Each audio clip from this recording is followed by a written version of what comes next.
Today's April 7th, 2024. Psalm 78, 32 through 55. In spite of all this, they, the Israelites and others, still sinned. Despite God's wonders, they still did not believe. So God made their days vanish like a breath, and their years in terror. When God killed them, they sought God. They repented and sought God earnestly. They remembered that God was their rock, the Most High, their Redeemer. But they flattered God with their mouths. They lied to God with their tongues. Their heart was not steadfast towards God. They were not faithful to his covenant. Yet God, being compassionate, atoned for their iniquity and did not destroy them. God restrained their anger often and did not stir up all their wrath. God remembered that they were but flesh, a wind that passes and comes not again. Often they rebelled against God in the wilderness and grieved God in the desert. They tested God again and again, and provoked the Holy One of Israel. They did not remember God's power or the day when God redeemed them from the foe, when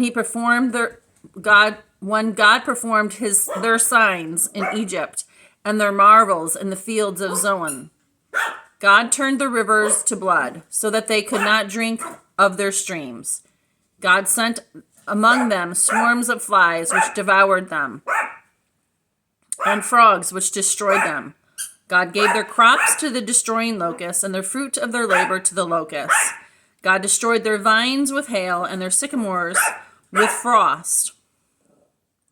God gave over their cattle to the hail, and their flocks to the thunderbolts. God let loose on them their burning anger, wrath, indignation, and distress. A company of destroying angels. God made a path for their anger. They did not spare them from death, but gave their lives over to the plague. God struck down every firstborn in Egypt, the firstfruits of their strength, and the tents of Ham. Then God led out their people like sheep and guided them in the wilderness like a flock. God led them in safety, so that they were not afraid. But the sea overwhelmed their enemies, and God brought them to their holy land, to the holy mountain which their right hand had won. God drove out nations before them.